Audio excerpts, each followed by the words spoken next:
Begoña Gómez está sin pasaporte. Imagínate por un momento esa imagen.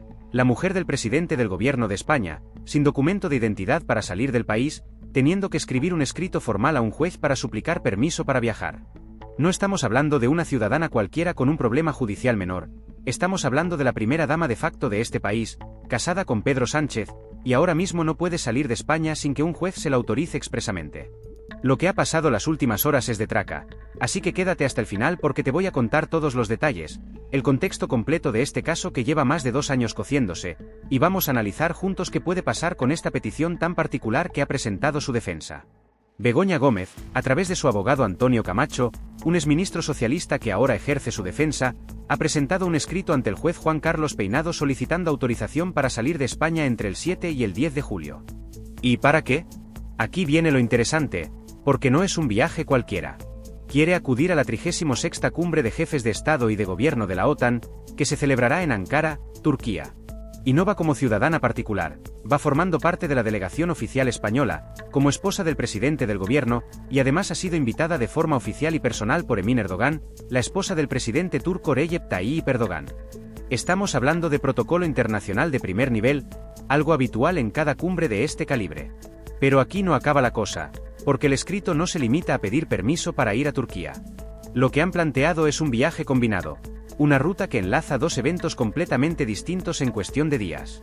Según el documento, al que han tenido acceso varios medios de comunicación, el plan sería: salida el día 7 de julio desde España hacia Ankara en avión oficial, junto con la delegación española. Hasta ahí todo encaja con el papel protocolario de la esposa de un jefe de gobierno. Pero el regreso es donde está la chicha de la noticia, porque en vez de volver directamente a España desde Turquía, la defensa propone que el regreso se haga con escala en Londres, para que Begoña Gómez pueda asistir a la ceremonia de graduación de una de sus 2 hijas, que estudia allí. Ese tramo final, de Londres a España, se haría ya en vuelo comercial, no oficial, el día 10 de julio. 4 días, 2 países, 2 eventos completamente distintos, uno oficial y diplomático, otro estrictamente personal y familiar, enlazados en un único viaje. Y aquí tienes que entender por qué esto es tan delicado. ¿Por qué necesita permiso judicial para algo tan normal como acompañar a su marido a una cumbre y luego ver graduarse a su hija?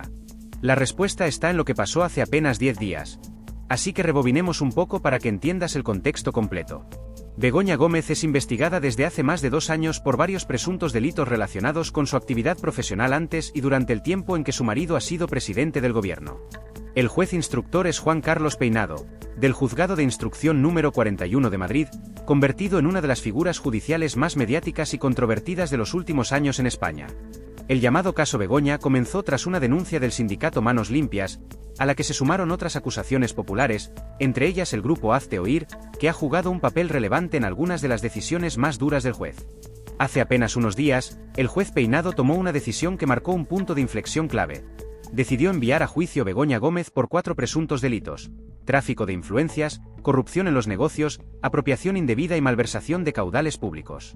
Y junto con esa decisión, adoptó medidas cautelares extraordinariamente duras para alguien que, recordemos, todavía goza de presunción de inocencia. Le retiró el pasaporte, le prohibió salir del territorio español, y la obligó a comparecer cada 15 días ante el juzgado hasta que haya una resolución firme. Begoña Gómez tuvo que entregar físicamente su pasaporte el pasado miércoles en la sede judicial de la Plaza de Castilla en Madrid. Y un dato importante: la medida no se limita solo al pasaporte español, se extiende a cualquier pasaporte de cualquier nacionalidad, ordinario o diplomático, con prohibición expresa de expedir uno nuevo. El juez fue extremadamente exhaustivo, blindando cualquier vía de salida del país. ¿Y por qué tomó una decisión tan drástica? Según el auto, Peinado la justificó alegando riesgo de fuga, el mismo argumento que se usa normalmente para delitos graves o personas con patrimonio oculto en paraísos fiscales. Y aquí es donde el caso se vuelve verdaderamente polémico. En el propio auto, el magistrado llegó a insinuar que la escolta policial que protege a Begoña Gómez podría incluso colaborar en una eventual fuga suya. Piénsalo bien. Un juez insinuando, en un documento oficial, que los propios agentes encargados de proteger a la esposa del presidente del gobierno podrían ayudarla a escapar de la justicia. Esto no sentó nada bien dentro de las fuerzas de seguridad del Estado. El ministro del Interior, Fernando Grande Marlaska, elevó una queja formal ante la presidenta del Consejo General del Poder Judicial, Isabel Perelló, calificando estas insinuaciones como un grave cuestionamiento de la profesionalidad de las fuerzas y cuerpos de seguridad del Estado, y un hecho de máxima gravedad. También los principales sindicatos policiales presentaron sus propias quejas.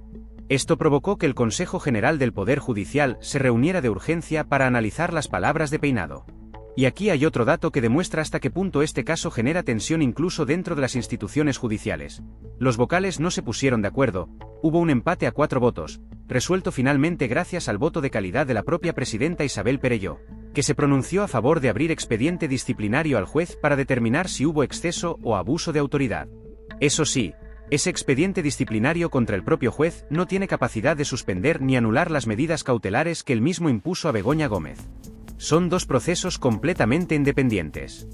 La causa penal con sus medidas cautelares sigue vigente y solo podría revocarse mediante recurso ante un tribunal superior, y de hecho el abogado de Gómez ya ha interpuesto un recurso de queja ante la Audiencia Provincial de Madrid contra la retirada del pasaporte. Un recurso todavía pendiente e independiente del escrito de hoy. Sin pasaporte no puede cruzar ninguna frontera.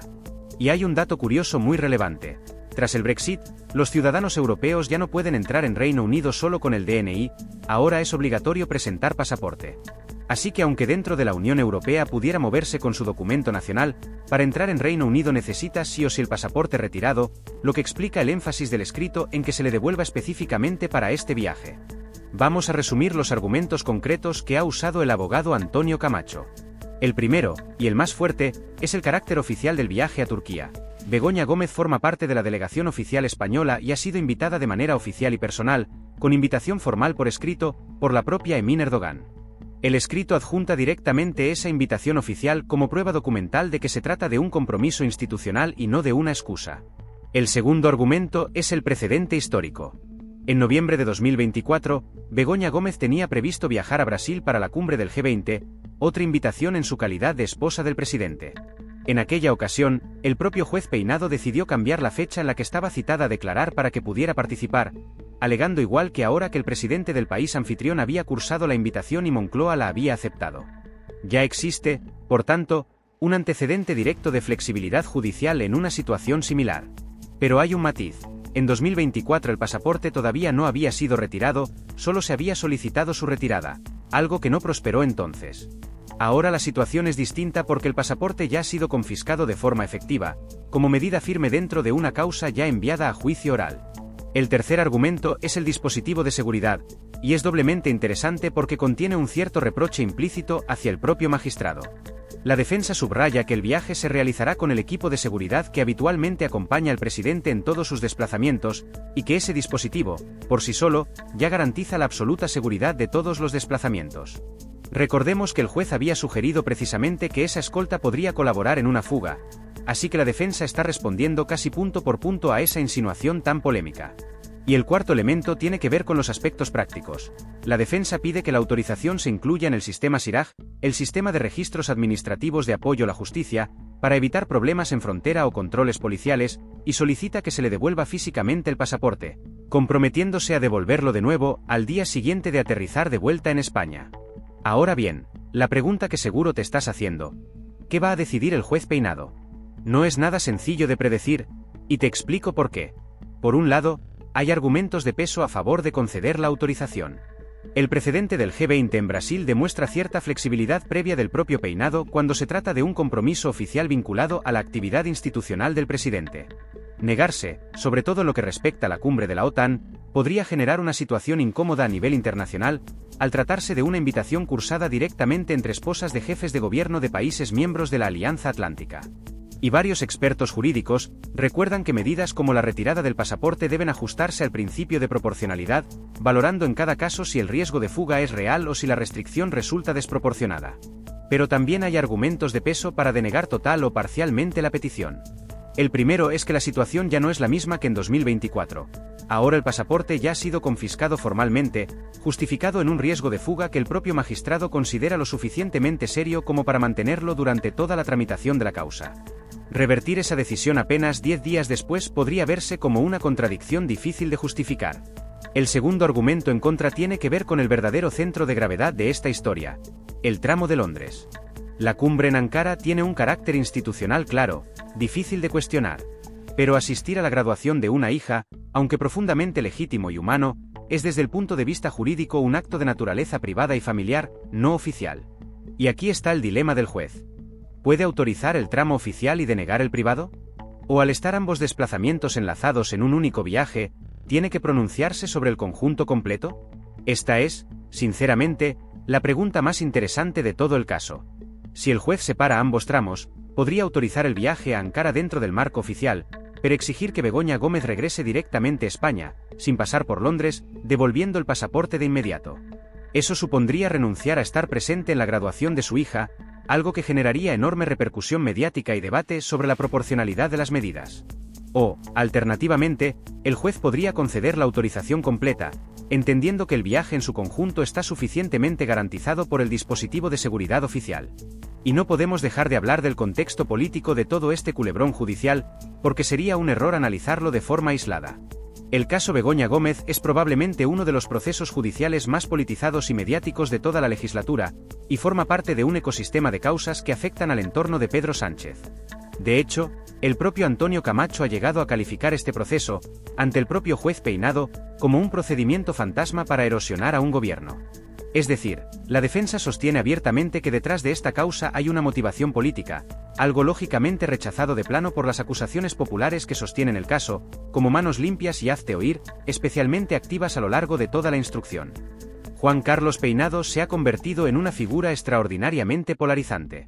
Para una parte de la sociedad, especialmente en sectores conservadores, es visto como un juez valiente que investiga con rigor un caso que afecta al entorno más íntimo del jefe del Ejecutivo. Para otra parte, especialmente próxima al gobierno y al PSOE, es percibido como un instructor que se ha extralimitado en varias ocasiones, con decisiones de una dureza desproporcionada, y cuyo comportamiento, incluyendo las insinuaciones sobre la escolta que motivaron el expediente disciplinario, demostraría cierta animadversión personal que iría más allá de la aplicación objetiva e imparcial de la ley. Y ese expediente disciplinario, aprobado por un ajustadísimo empate a 4 votos resuelto con el voto de calidad de la presidenta del Consejo General del Poder Judicial, refleja perfectamente hasta qué punto este caso ha logrado dividir no solo a la opinión pública y a la clase política, sino incluso a las propias instituciones judiciales encargadas de supervisar la conducta de los magistrados.